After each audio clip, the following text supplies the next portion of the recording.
সবুজে সাজাই বাংলাদেশ স্লোগানে মাগুরায় বৃক্ষরোপণ করেছে প্রকৃতি ও জীবন ক্লাব।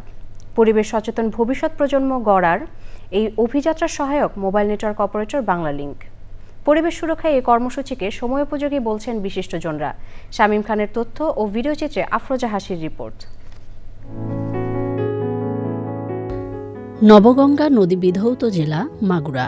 সবুজ শ্যামল প্রকৃতি আর সিরিজদিয়া বাওরের মতো বিভিন্ন প্রাকৃতিক জলাশয় মনোরম করে তুলেছে জেলার পরিবেশ প্রতিবেশ। প্রাকৃতিক সৌন্দর্য সংরক্ষণ ও পরিবেশগত উন্নয়নে বাংলালিংকের সহায়তায় মাগুরায়ও প্রকৃতি ও জীবন ক্লাবের বৃক্ষায়ন।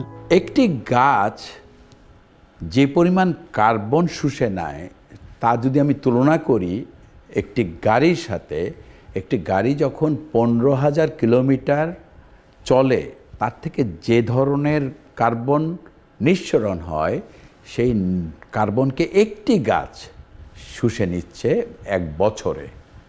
এই অক্সিজেন তৈরি করা এবং কার্বনকে শুষে নেওয়া এটা বিশাল একটা ভূমিকা এই গাছ সারা বছর ধরে করছে আমাদের চোখের আড়ালে।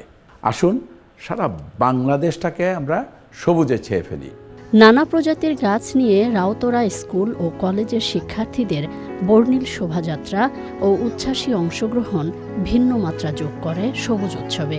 গাছ আমাদের প্রকৃত বন্ধু, এটা আমাদের অনেক উপকার করে। গাছ থেকে আমরা ছায়া পাই, আলো পাই। মানব জীবনকে সুন্দরভাবে চলানোর জন্য গাছ আমাদের প্রতিটা পদক্ষেপে আমাদের কাজে আসে। বেশি করে গাছ লাগানো এবং প্রকৃতিকে সবুজ সমারোহে ভরিয়ে তোলা। গাছ যদি না থাকতো তাহলে আমরা বাঁচতে পারতাম না। প্রকৃতিকে ভালো রাখতে গেলে, বাংলাদেশকে সবুজায়ন করতে গেলে বৃক্ষরোপণের কোনো বিকল্প নাই। এক সময় দেখা যাবে এই বৃক্ষ থেকেই সবুজে সাজায় বাংলাদেশ আমাদের যে স্লোগান এটা বাস্তবে পরিণত হবে। চির সবুজের এই যে অক্সিজেনের জন্য এই যে জীবন ও প্রকৃতি ক্লাবের যে উদ্যোগ, এই উদ্যোগকে সাধুবাদ। পরিবেশ সুরক্ষায় এমন উদ্যোগকে যুগোপযোগী ও অনুকরণীয় বলছে সচেতন মহল।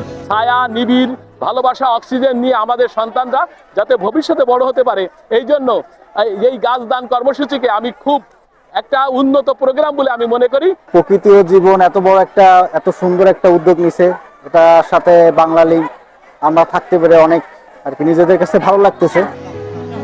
ভবিষ্যৎ প্রজন্মের জন্য বাসযোগ্য ধরিত্রী বিনির্মাণে সবুজায়ন কর্মসূচি অব্যাহত রাখার আহ্বান পরিবেশবাদীদের।